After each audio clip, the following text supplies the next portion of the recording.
मंच पर उपस्थित हमारे सभी सम्मानित साथी और यहाँ पर सामने मैदान में मौजूद भाइयों और बहनों, प्यारे बच्चों, आप सभी को जोहार।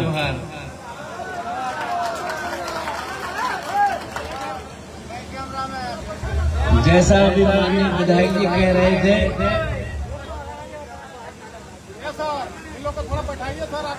हम उत्तर प्रदेश में बरेली से सांसद रहे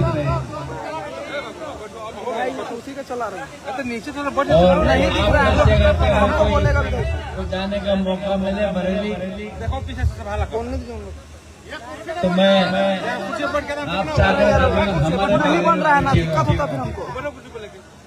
मैं इस विषय में ज्यादा बोलना नहीं चाहता हूँ। अभी हमसे पहले बोल चुके हैं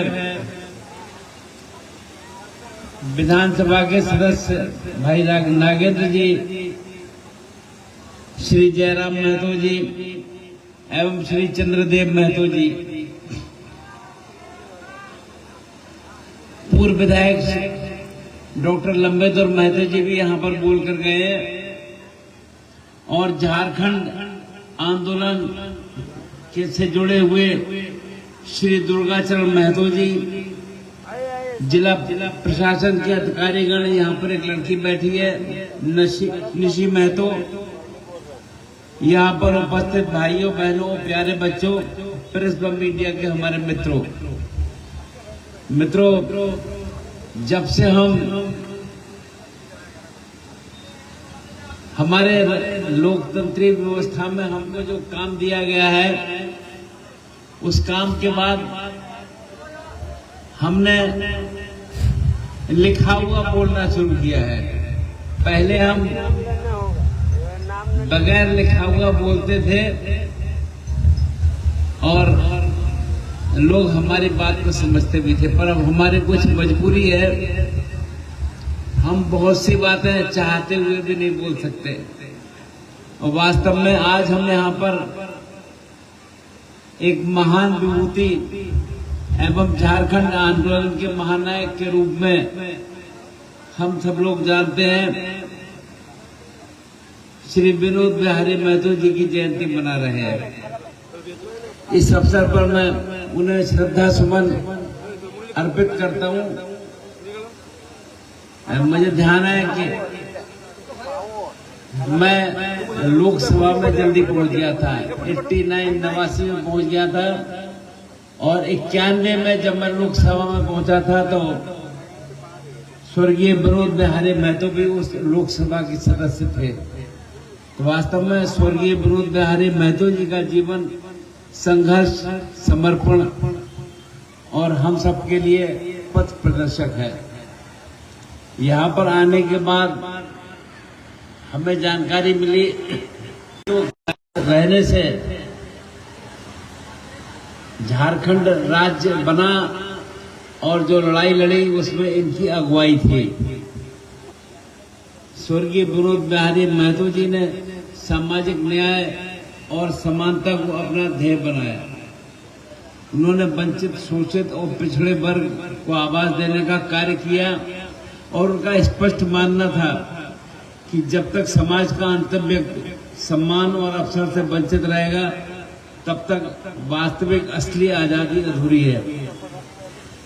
इसी सोच ने उन्हें झारखंड की अस्मिता और अधिकार की लड़ाई का सच्चा सेनानी बनाया। हम सब जानते हैं उनका जन्म अत्यंत साधारण परिवार में हुआ था, किंतु उन्होंने अपने संकल्प और संघर्ष से यह सिद्ध किया कि सच्ची लगन और दृढ़ इच्छा शक्ति से कोई भी बड़ा परिवर्तन लाया जा सकता है। वे अपने छात्र जीवन से ही सामाजिक असमानता और शोषण के खिलाफ आवाज उठाते रहे। उनकी राजनीतिक यात्रा भी उनके समाज सेवी दृष्टिकोण की पुष्टि करती है। 1980, 85 और 90 में वो विधायक रहे और 91 में लोकसभा में गिरिडीह का प्रतिनिधित्व किया। सदन में हमेशा जनहित के मुद्दों के लिए वो तत्पर रहे जैसा मैंने बताया, मैं भी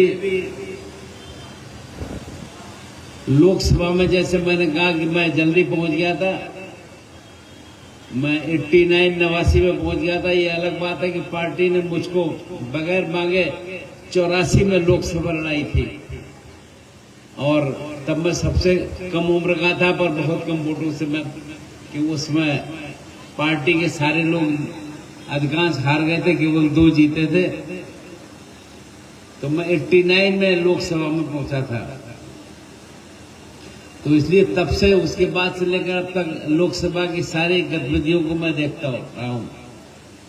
और वास्तव में जब झारखंड राज्य बना, तब उस समय मैं लोकसभा में था, और निश्चित रूप से वही सुनने को हमें मिला कि इसकी अगुवाई, इस नए राज्य जो माननीय अटल जी के नेतृत्व में बने थे, और नए राज्यों में जब झारखंड की बात आई, सबसे पहला नाम स्वर्गीय विनोद बिहारी महतो का